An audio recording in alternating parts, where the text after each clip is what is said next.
ओम शांति। अतिथि मिले तारीख़ है 26/12/2024।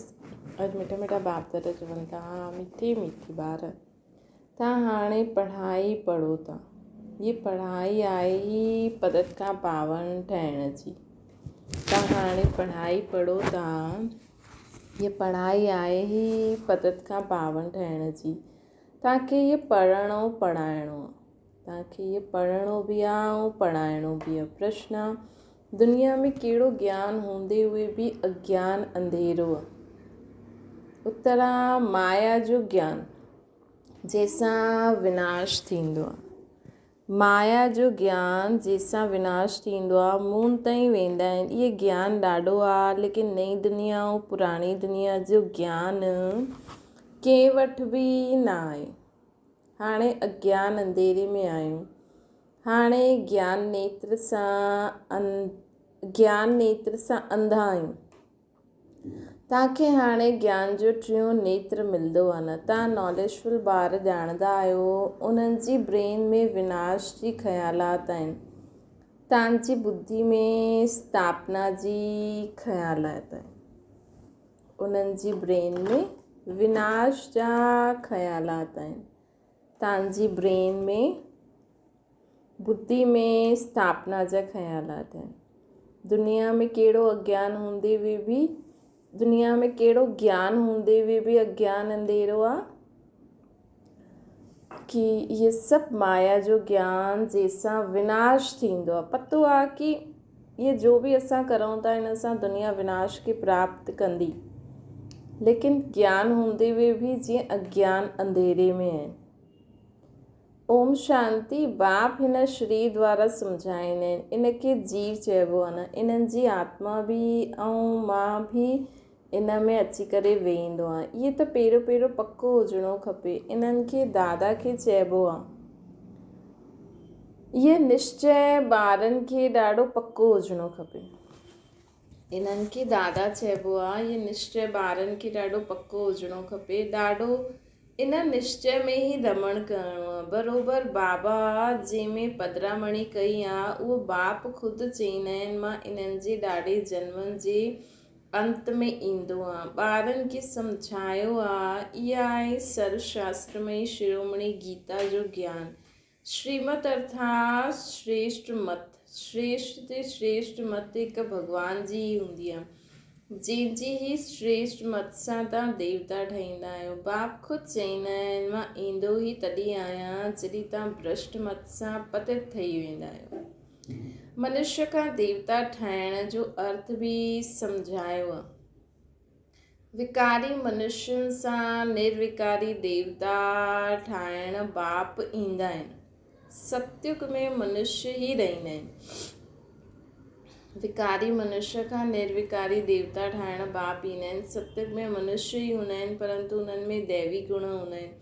कलयुग में सभी आसुरी गुण वारा आहिनि। सॼी मनुष्य सृष्टि आहे, परंतु ही ईश्वरीय बुद्धि ॿियो उहा आहे आसुरी बुद्धि।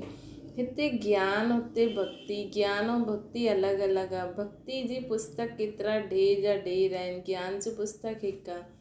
हिकु ज्ञान सागर जी पुस्तक हिकु ई हुजणी खपे न। जो बि धर्म स्थापना कंदा आहिनि, हुननि जो पुस्तक बि हिकु ई हूंदो आहे, जंहिंखे रिलीजियस बुक चइबो आहे। पहिरियों रिलीजियस बुक आहे गीता। पहिरियों आदि सनातन देवी देवता धर्म आहे, न कि हिंदू धर्म। मनुष्य सम्झंदा आहिनि गीता सां हिंदू धर्म स्थापना थियो आहे। गीता जो ज्ञान श्री कृष्ण ॾिनो अथई। हाणे ॾिनो, कॾहिं ॾिनो अथई? जी परंपरा सां। कोई शास्त्र में शिव भॻवान वाच्य त आहे न। तव्हां हाणे सम्झंदा आहियो, हिन गीता ज्ञान द्वारा ई मनुष्य खां देवता ठहिया आहियूं, जो बाप हाणे असांखे ठाहिनि था। इनखे ई भारत जो प्राचीन राजयोग चइबो आहे। इनखे ई भारत जो प्राचीन राजयोग बि चइबो आहे। हाणे बाबा असांखे हिन गीता ज्ञान द्वारा मनुष्य खां देवता ठाहिनि था। हिनखे भारत जो प्राचीन राजयोग चइबो आहे। जंहिं गीता सां ई जंहिं गीता में ई कामा शत्रु लिखियलु आहे।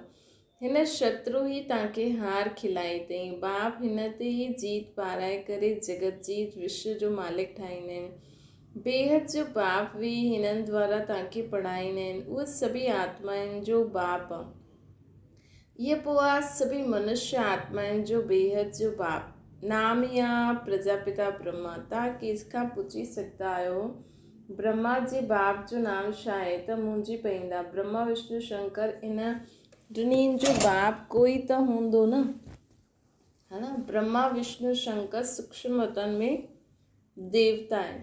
उन्हनि जे मथां आहे शिव। ॿार ॼाणंदा आहिनि शिव बाबा जो ॿार आत्मायूं आहिनि उन्हनि शरीर धारण कयो आहे। उहो त सदैव निराकार परमपिता परमात्मा आहे न। शिव बाबा आत्मा ही शरीर द्वारा चईंदी आहे परमपिता। केतिरी सहज ॻाल्हि आहे। इन्हनि खे चइबो आहे अलफ ऐं बे जी पढ़ाई। केरु पढ़ाईंदो आहे? गीता जो ज्ञान कीअं ॿुधायो? श्री कृष्ण खे त भॻवान न चईंदसीं न, उहो त देहदारी आहे, ताजदारी आहे। शिव त आहे निराकार, उन्हनि ते कोई ताज आदि न आहे। उहो ई ज्ञान जो सागर आहे। बाप आहे बीज रूप चैतन्य। तव्हां बि चैतन्य आहियो। सभी ॼाणनि जे आदि मध्य अंत खे तव्हां ॼाणंदा आहियो। भले तव्हां माली न आहियो परंतु पोइ बि सम्झी था सघंदा आहियो कि बीज कीअं विझिबो आहे, उन्हनि सां झाड़ कीअं निकिरंदो आहे। उहा जड़ आहे, इहा चैतन्य आहे। आत्मा खे चैतन्य चइबो आहे न। तव्हांजी आत्मा में ही ज्ञान आहे, ॿियो कंहिंजी आत्मा में ज्ञान न आहे। त बाप चैतन्य मनुष्य सृष्टि जो बीज रूप आहे, है न। त बाबा चैतन्य मनुष्य सृष्टि जो बीज रूप आहे। कंहिंजी असांजी त उहो चैतन्य बीज रूप असांखे अची करे ज्ञान ॾींदा आहिनि। इहे चैतन्य क्रिएशन आहे। उहो सभु आहे, उहे सभी आहिनि जड़ बीज। ईअं न कि जड़ बीज में कोई ज्ञान आहे। इहे त चैतन्य बीज रूप आहे। उन्हनि में सॼी सृष्टि जी नॉलेज आहे। झाड़ जी उत्पत्ति पालना विनाश जो सॼो ज्ञान उन्हनि में आहे। पोइ नयो झाड़ कीअं खड़ो थींदो आहे उहो गुप्त आहे। तव्हांजो ज्ञान बि तव्हांखे ज्ञान बि गुप्त मिलंदो आहे न। तव्हांखे ज्ञान बि गुप्त मिलंदो आहे। बाप बि गुप्त आहिनि। तव्हां ॼाणंदा इहे कलम लॻे थो। हाणे त सभी पते ठही विया आहिनि। अच्छा बीज सां पहिरियों पतो निकितो उहो कहिड़ो हुयो? सतयुग जो पहिरियों पतो हूंदो त श्री कृष्ण खे ई चईंदासीं न, लक्ष्मी नारायण खे न चईंदासीं। नयो पतो हूंदो नंढो आहे, पुठियां पोइ उहो वॾो थींदो आहे। त हिन बीज जी केतिरी महिमा आहे। इहे त चैतन्य में आहे न। भल ॿिया बि निकिरंदा आहिनि धीरे धीरे, उन्हनि जी महिमा घटि थींदी आहे, है न। इहे त चैतन्य आहे। भल ॿिया बि निकिरंदा आहिनि धीरे धीरे, उन्हनि जी महिमा घटि थींदी आहे। हाणे तव्हां देवता ठाहींदा आहियो। मतिलबु हर धर्म जो अलॻि अलॻि माण्हू बि धर्म स्थापक बि आहिनि न। शिव बाबा त सभिनि खां वॾा आहिनि, लेकिन बाक़ी ॿिया बि आहिनि त उन्हनि जी महिमा धीरे थोरी सी थींदी आहे। तव्हां देवता ठाहींदा आहियो त मूल ॻाल्हि तव्हांखे दैवी गुण धारण करणा आहिनि। इन्हनि जहिड़ो ठहिणो आहे। चित्र बि आहे न। इहे चित्र न हुजनि हा त बुद्धि में ज्ञान कीअं हुजनि हा। इहे चित्र ॾाढो कम में ईंदो आहे। भक्ति मार्ग में इन चित्रनि जी पूजा थींदी आहे।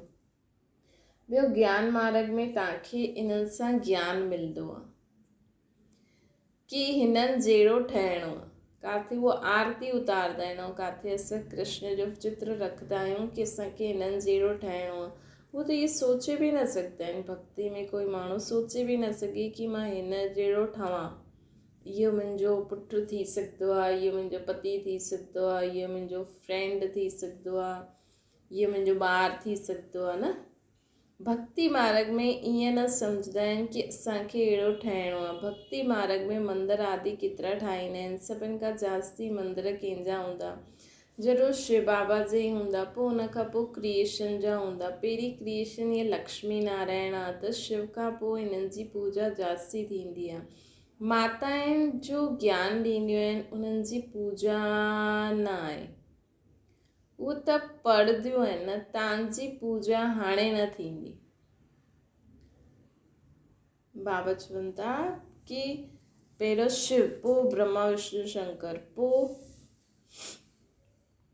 लक्ष्मी नारायण। वैसे बाबा ईअं चईंदा आहिनि, हिन में बाबा चवनि था शिव बाबा जी थींदी, उन खां पोइ क्रिएशन जी, पहिरीं क्रिएशन लक्ष्मी नारायण। ब्रह्मा विष्णु शंकर में बि त उहो ई ब्रह्मा बाबा विष्णु, ब्रह्मा बाबा लक्ष्मी ठहींदा, नारायण बि ठहींदा, मम्मा बि।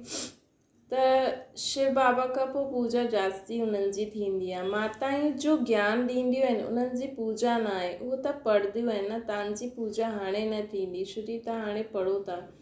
जॾहिं तव्हां पढ़ी करे अनपढ़ ठहींदा त पूजा थींदी। हाणे तव्हां देवी देवता ठहींदा आहियो, सत्संग में बाप थोरी पढ़ाइण वेंदा, हुते ईअं पढ़ाई थोरी हूंदी। हीअ पढ़ाई पतितनि खे पावन ठाहिण जी आहे। तव्हां ॼाणंदा आहियो असांखे जो अहिड़ो ठाहींदो आहे उन्हनि जी पूजा थींदी आहे। पोइ असांजी बि पूजा नंबरवार थींदी। पोइ किरदे किरदे 5 तत्वनि जी बि पूजा करणु लॻी वेंदा आहिनि। 5 तत्वनि जी पूजा माना पतित शरीरनि जी पूजा। ये बुद्धि में ज्ञान आहे की हिन लक्ष्मी नारायण जो खे सॼी सृष्टि जो राज्य हुयो। ये असांजी बुद्धि में ज्ञान आहे की हिन लक्ष्मी नारायण खे सॼी सृष्टि जो राज्य भाग्य हुयो। इन देवी देवता आहिनि राज्य कीअं ऐं कॾहिं पाए इहे कंहिंखे पतो न आहे। लख वर्ष चई ॾींदा आहिनि, लाखों वर्ष जी त ॻाल्हि ई न आहे जो कंहिंजी बुद्धि में वेही सघे। इन करे चई ॾींदा आहिनि परंपरा खां हली आयो। हाणे तव्हां ॼाणंदा आहियो देवी देवता धर्म वारा ॿिया धर्मनि में कन्वर्ट थी विया आहिनि। जो भारत में आहिनि उहे पंहिंजे खे हिंदू चई ॾींदा आहिनि। कई त ॿिया धर्मनि में कन्वर्ट थी विया आहिनि ऐं जो भारत में आहिनि उहे ख़ुदि खे हिंदू चईंदा आहिनि। छोकी पतित थियण जे कारण देवी देवता चइणु शोभंदो न आहे। परंतु मनुष्य में ज्ञान किथे आहे। देवी देवताउनि खां बि ऊंचो टाइटल पंहिंजे ते रखवाईंदा आहिनि। पावन श्री श्री 108 जगत गुरु। पावन देवी देवताउनि जी पूजा कंदा, मथो झुकाईंदा, परंतु पंहिंजे खे पतित थोरी सम्झंदा आहिनि। भारत में ख़ासि कन्याउनि खे केतिरो नमन कंदा आहिनि। कुमारनि खे एतिरो न चईंदा आहिनि। मेल सां ज़्यादा फीमेल खे नमन कंदा आहिनि। छो जी इन समय ज्ञान अमृत पहिरियों इन माताउनि खे मिलियो आहे न। बाप इन्हनि में प्रवेश कंदा आहिनि। इहे बि सम्झंदा आहियो इहे ब्रह्मा बाबा ज्ञान जी वॾी नदी आहे। ज्ञान नदी बि आहे, पोइ पुरुष बि आहे। ब्रह्मपुत्र नदी सभिनि खां वॾी आहे जो कलकत्ता तरफ़ सागर में वञी करे मिलंदी आहे। मेलो बि हुते ई लॻंदो आहे। परंतु उन्हनि खे पतो न आहे कि आत्मा ऐं परमात्मा जो मेलो आहे। उहो त पाणी जी नदी आहे जंहिंजो नाम ब्रह्मपुत्र रखी छॾियो अथनि। उहो त ब्रह्म खे ईश्वर चई ॾींदा आहिनि। इन करे ब्रह्मपुत्र खे पावन सम्झंदा आहिनि। पतित ब्रह्म खे सन्यासी चईंदा आहिनि न ब्रह्म तत्व ईश्वर। त उहो पाणी जो नाम बि उन नदी जो नाम बि ब्रह्म रखी छॾियो अथनि। त सम्झंदा आहिनि इहा ब्रह्मपुत्र पावन नदी आहे। पतित पावन वास्तव में गंगा खे न चईंदासीं। ॾिसो केॾो मुंझियारो आहे। हिते सागर ऐं ब्रह्मा नदी जो मेल आहे। बाप चईंदा आहिनि इहे फीमेल त न आहे न जंहिं द्वारा एडॉप्शन थींदी आहे। उहो ॾाढी गुह्य सम्झण जी ॻाल्हि आहे जो पोइ प्रायलोप थी वञणी आहे। बाबा चवनि था सागर ऐं ब्रह्मा नदी जो मेलो आहे। बाप चईंदा आहिनि फीमेल त न आहे न जंहिं द्वारा एडॉप्शन थींदी आहे। इहे ॾाढी गुह्य सम्झण जी ॻाल्हियूं आहिनि जो पोइ प्रायलोप थी वञणी आहे। पोइ बाद में मनुष्य हिन आधार ते शास्त्र आदि ठाहींदा। पहिरियों हथ सां लिखियल उहे शास्त्र हुया, पोइ वॾा वॾा मोटियूं किताबियूं छपवायूं। संस्कृत में श्लोक आदि हुया ई न। इहे त बिल्कुलु सहज ॻाल्हि आहे। मां इन्हनि द्वारा राजयोग सिखलाईंदो आहियां, पोइ इहा दुनिया ई ख़लास थी वेंदी आहे।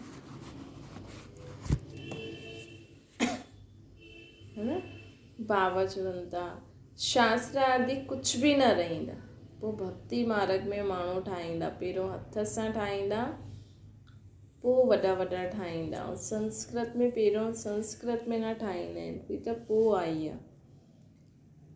पोइ भक्ति मार्ग में शास्त्र आदि ठहींदा। मनुष्य सम्झनि इहे शास्त्र आदि परंपरा खां हलंदा आहिनि। इनखे चइबो आहे अज्ञान अंधेरो। हाणे तव्हां ॿारनि खे पाप पढ़ाईंदा आहिनि जंहिंसां तव्हां सोजरे में आया। सतयुग में आहे पवित्र प्रवृत्ति मार्ग, कलयुग में आहे सभी अपवित्र प्रवृत्ति वारा।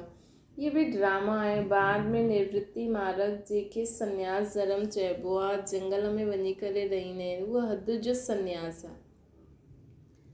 सतयुग में प्रवृत्ति मार्ग, कलयुग में अपवित्र मार्ग, पोइ निवृत्ति मार्ग संन्यास धर्म ईंदो आहे। हद जो संन्यास। रहंदा त हिन ई दुनिया में आहिनि। हाणे तव्हां वेंदा आहियो नई दुनिया में। तव्हां त बाप सां ज्ञान जो टियों नेत्र तव्हांखे मिलियो आहे, त तव्हां केतिरा नॉलेजफुल ठहींदा आहियो। जंहिंसां हिन खां जास्ती नॉलेज हूंदी ई न आहे। उहो त माया जी नॉलेज आहे जंहिंसां विनाश ईंदो आहे। उहो माण्हू मून चांद ते वञी करे खोज कंदा आहिनि। तव्हांजे लाइ कोई नई ॻाल्हि न आहे। इहे सभु माया जो पॉम्प आहे। ॾाढा शो कंदा आहिनि, अति डीपनेस में वेंदा आहिनि कि कुझु कमाल करे ॾेखारियूं। ॾाढो कमाल करण सां पोइ कुझु नुक़सानु थी वेंदो आहे। उन्हनि जी ब्रेन में विनाश जा ई ख़्यालात ईंदा आहिनि। छा ठाहींदा रहंदा आहिनि। ठाहिण वारा ॼाणंदा आहिनि इन सां ई विनाश थींदो। ट्रायल बि कंदा रहंदा आहिनि। चवंदा बि आहिनि 2 बिला लड़ा, माखन टियों खाई छॾियईं। कहानी त नंढी आहे परंतु खेल केॾो वॾो आहे न। कहानी त नंढी आहे। 2 बिला लड़दा विदेश में ॿई, ऐं माखन श्री कृष्ण खे मिली वेंदो। नाम इन्हनि जो ई भालो आहे। इन्हनि द्वारा ई विनाश जी नूंद आहे। न कोई त निमित ठहींदो न। क्रिश्चन माण्हू सम्झंदा आहिनि पैराडाइज़ हुयो, पर असां न हुयासीं। इस्लामी बौद्धी बि न हुया। पोइ बि क्रिश्चन माण्हुनि की सम्झ सुठी आहे। भारतवासी चवंदा आहिनि देवी देवता धर्म लाखों वर्ष पहिरियों हुयो, त बुद्धू ठहरिया न। बाप भारत में ईंदा आहिनि त जो महान बेसमझ आहिनि उन्हनि खे ई महान ते महान समझदार ठाहींदा आहिनि। परंतु पोइ बि यादि रहे तॾहिं बाबा जी शिक्षा पढ़ाई यादि रहे तॾहिं। बाबा तव्हां ॿारनि खे केतिरो सहज करे सम्झाईंदा आहिनि। मूंखे यादि करो त तव्हां सोने जो बर्तन ठही वेंदव। बाबा असांखे केॾो सहज करे ॿुधाईंदा आहिनि कि मूंखे यादि करो त तव्हां सोने जो बर्तन ठही वेंदव। तव्हांजी बुद्धि त धारणा बि सुठी थियणी खपे। याची यात्रा सां ई पाप कटजंदा। मुरली न ॿुधंदा त ज्ञान रफू चकर थी वेंदो।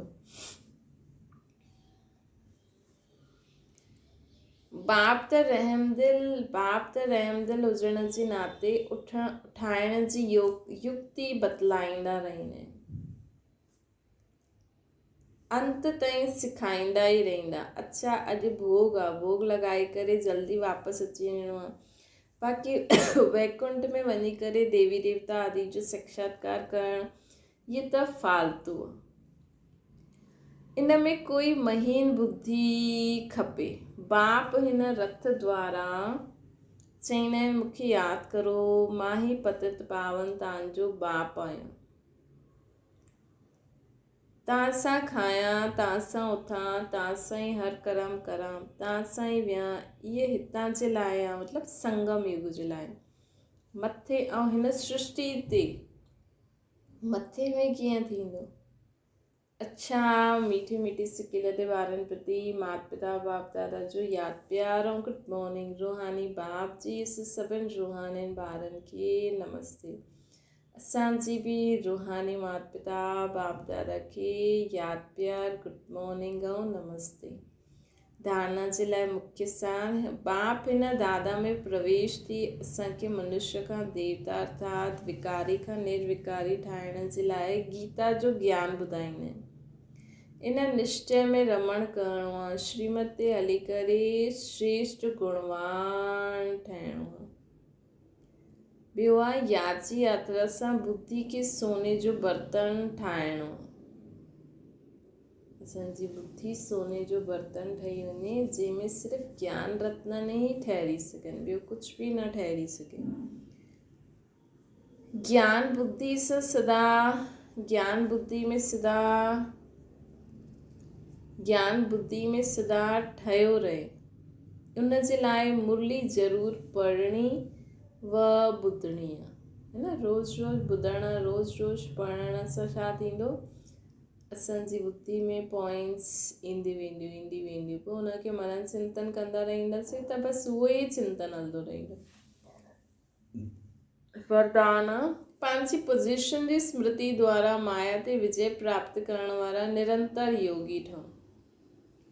जीअं स्थूल पोज़ीशन वारा पंहिंजी पोज़ीशन खे कॾहिं भुलिजंदा न आहिनि, ईअं तव्हांखे अहिड़ो पोज़ीशन आहे मास्टर सर्वशक्तिवान, इनखे सदा स्मृति में रखो। रोज़ अमृत वेले में स्मृति खे इमर्ज करो त निरंतर योगी ठही वेंदसि। टियों ॾींहुं हुनखे हुनजो सहयोग मिलंदो रहंदो। पोइ मास्टर सर्वशक्तिवान जे अॻियां माया अची न सघंदी, है न। मास्टर सर्वशक्तिवान जे अॻियां माया अची न सघंदी, मतिलबु सदा पंहिंजी पोज़ीशन में स्थित रहो। जीअं मां विघ्न विनाशक आहियां, मां मास्टर सर्वशक्तिवान आहियां, मां मास्टर गॉड आहियां, मां वैष्णवी आत्मा आहियां, तॾहिं असां मां सदा विजयी आत्मा आहियां। त इहे पोज़ीशन ते स्थित रहंदासीं न, त कोई बि ॻाल्हि ईंदी त असां हुनखे झटि पार करे वठंदासीं। भई मां मास्टर गॉड में त सभु कुझु अची वियो, मां मास्टर गॉड आहियां, त पूरी विश्व जी आत्माऊं असांजे साम्हूं इमर्ज रहंदियूं। सभिनि जे लाइ असां ब्लेस कंदा रहंदासीं, है न। सभु प्रकार जी सभु प्रॉब्लम ख़तमु थी वेंदी। मां मास्टर गॉड आहियां, सदा सभिनि खे ब्लेस कंदा रहंदासीं। त कोई बि सुमान हिकु मन में पको करे छॾो ऐं हुनखे सदा ई स्मृति में रखो। सदा स्मृति रखो, रोज़ अमृत वेले हिन स्मृति खे इमर्ज करो त निरंतर योगी ठही वेंदा। सॼो ॾींहुं उनजो सहयोग मिलंदो रहंदो। पोइ मास्टर सर्वशक्तिवान जे अॻियां माया अची न सघंदी। जॾहिं तव्हां पंहिंजी स्मृति जी ऊची स्टेज ते रहंदा त माया चीटी खे जीतणु सहज थी वेंदो। जॾहिं तव्हां पंहिंजी स्मृति जी ऊची स्टेज ते रहंदा त माया चीटी खे जीतणु, माया चीटी बाबति चवंदा आहिनि माया मरी हुई चीटी आहे, हुनखे जीतणु सहज थी वेंदो। स्लोगन आहे, आत्मा रूपी पुरुष खे श्रेष्ठ ठाहिण वारा सच्चा पुरुषार्थी ठहो। आत्मा रूपी पुरुष खे श्रेष्ठ मतिलबु आत्मा जा संकल्प मत संस्कार ॾाढा ऊचा हुजणा खपनि, ठाहिण वारा सच्चा पुरुषार्थी आहिनि। अच्छा, ओम शांति। बाबा खे यादि करो।